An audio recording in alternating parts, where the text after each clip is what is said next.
RCMP has finally confirmed it.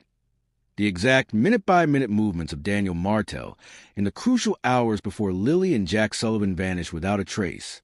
And what they've uncovered is not just unsettling. It's far more disturbing than anyone had dared to imagine. For weeks, the air in this small Nova Scotia community has been thick with speculation. Neighbors whisper behind closed doors. Online forums dissect every possible theory. News crews circle but rarely get answers. And through it all, an eerie, unshakable question hangs in the air. Where are Lilly and Jack? While the public waited in frustration, the RCMP was quietly at work.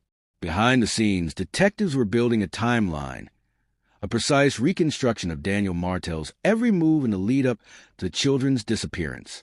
They tracked his phone signals, pulled surveillance footage from traffic cams, gas stations, and store parking lots. They spoke to witnesses who hadn't yet gone public. Every breadcrumb mattered. And now, that painstaking work has paid off. We finally know where he was. We know who he interacted with. We know the last place he was seen before everything changed. But with those answers comes an even bigger question. Because somewhere inside that day's events lies a gap, a black hole in time. 45 minutes unaccounted for. 45 minutes that could explain everything. It's a missing window so crucial that investigators believe it could hold the key to this entire case, whether it reveals a shocking act, a hidden meeting, or the moment the children were taken from the world they knew. And if that gap is ever filled, it could be the moment this mystery finally breaks wide open. According to RCMP records, the last full day began quietly at 6:42 a.m. Daniel Martel's phone pinged off a cell tower near the Sullivan home, a routine signal that showed nothing unusual at first glance. To anyone looking at the data, it was just another ordinary morning in rural Nova Scotia. By 8:17 a.m., he appears on a local convenience store CCTV, stepping inside to pick up coffee. Witnesses who later spoke to police recalled he was alone, moving calmly through the aisles, a dark hoodie pulled up over his head. There was nothing in his demeanor to suggest anything was about to go terribly wrong. Yet these seemingly ordinary movements would later take on a far more sinister significance. 2 hours later, at 10:04 a.m., his vehicle is captured on a traffic camera heading east along Route 316. RCMP confirmed that Martel told investigators he was driving to pick up supplies from a hardware store in the next town. But the footage and subsequent store records show one critical detail. He never arrived. Something or someone had pulled him off his expected route. The next confirmed location occurs at 12:15 p.m., when his phone briefly connects to a cell tower near McPherson's lake. This remote location is just 3 kilometers from a dense, wooded trail that RCMP would later search extensively, using cadaver dogs and forensic teams. The area is isolated, accessible only by a narrow dirt path, and known to locals as the kind of place you simply don't pass through by accident. And then nothing.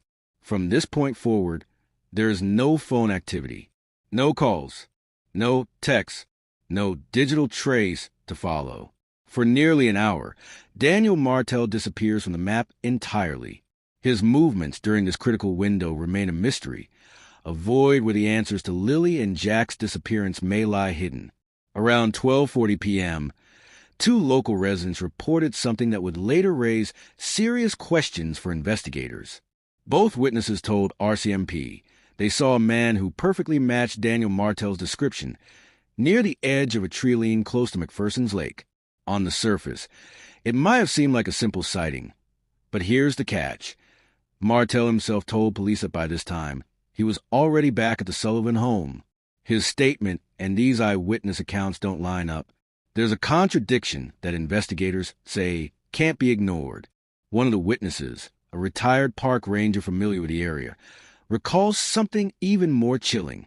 According to his statement, he heard the faint sound of children's voices coming from the dense treeline. He couldn't see clearly through the brush, but the sounds were unmistakable, laughter, whispers, and small footsteps moving through the undergrowth. The RCMP has not confirmed the presence of children at that location publicly, but according to sources familiar with the official files, the report is there in black and white. Every detail of this sighting is logged, preserved, and has been used by investigators to piece together the critical moments of that day. The discrepancy raises a haunting question. If Martel was truly back at the Sullivan home, who were these children the witness heard? And could this moment be the point when everything changed, the moment the children vanished into the unknown? During the search near McPherson's lake, investigators uncovered several items that immediately drew their attention. Among these was a small, frayed piece of fabric, a delicate pink that matches the blanket Lilly was known to carry everywhere. While forensic tests are still ongoing, this discovery has investigators asking urgent questions about the movements of Daniel Martel during those critical hours. Why was this remote location never mentioned in his statement? Why did his story omit a place that now appears to be directly connected to the children's disappearance? Even more puzzling is his phone activity, or rather, the lack of it. From 12:15 p.m. to 1:02 p.m., his phone was completely offline. No calls, no messages, no pings. For nearly an hour, Daniel Martel vanished from the digital record entirely, leaving an unexplained void in the timeline at the very moment investigators believe the case may have pivoted. It's a window that could hold the answers, a time where evidence could have been hidden, a meeting could have taken place, or the children could have been moved, possibly forever. Every new piece of information only deepens a mystery, intensifying a question that has haunted this case from the start. What really happened in that missing 45 minutes? From 12:15 p.m. to 1:02 p.m., the timeline goes completely dark. Nothing. No phone activity, no sightings, no receipts, no digital traces of any kind. For nearly 47 minutes, Daniel Martel's movements are a blank space, a void in the story that could hold the key to understanding what happened to Lilly and Jack Sullivan. It's in this gap that theories, some chilling, some almost unimaginable, begin to take shape. The concealment theory. Investigators consider the possibility that during this window, Martel may have hidden evidence or moved the children to another location. A brief period of disappearance like this could allow someone to manipulate the environment, leaving little or no trace behind. The meeting theory. Another line of thought suggests that he may have met with someone else, a person who could be directly involved in the disappearance. This theory raises questions about whether others had knowledge of, or even participated in, the events that led to the children vanishing. The staging theory. Finally, there's a possibility that Martel returned to the Sullivan home to alter the scene, to make it appear as though nothing had happened yet, and delay the moment anyone realized the children were missing.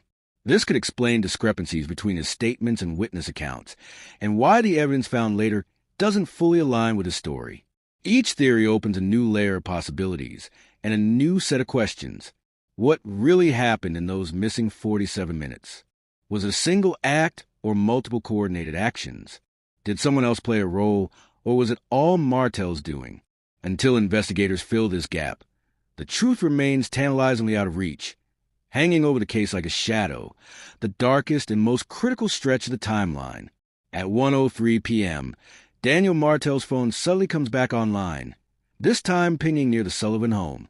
After nearly an hour of complete disappearance, he is back in the area where the children lived, but exactly what happened during the missing 47 minutes remains unknown. By 1:12 p.m., a neighbor's security camera captures him outside, pacing nervously in the driveway, cigarette in hand. He glances repeatedly toward the road, as if waiting for someone or watching for something. Every movement is tense, measured, yet ordinary at first glance. But in context, these moments are deeply unsettling. By 1:40 p.m., the children's mother, Malia Brooks Murray, is seen leaving the home in a separate vehicle. This brief footage is the last confirmed sighting of anyone associated with the household before the RCMP timeline goes dark again. It's the final piece of verified visual evidence before silence takes over. After this, the chain of events becomes unclear. No cameras, no phone pings, no witness accounts. Just a void in the timeline where answers should be. This silence, combined with the previous gaps and contradictions, has left investigators and the public alike grappling with a haunting question. What truly occurred during those critical hours? We now have a detailed picture of Daniel Martel's final hours before Lilly and Jack Sullivan vanished. Every ping, every sighting, every small movement has been mapped. And yet, despite all this information, the missing 45 minutes continues to loom over the case like a dark shadow. It is the gap where answers might be hidden, the window in which everything could have changed. Investigators have reconstructed so much, but this single stretch of time remains a haunting void. Do you think the RCMP already has enough evidence to charge Daniel Martel? Or are they holding back, meticulously waiting for the final piece of proof to close the loop? The one detail that could finally explain what really happened to those two innocent children? Until that missing 45 minutes is fully accounted for, the truth stays just out of reach, and every new revelation only deepens the mystery.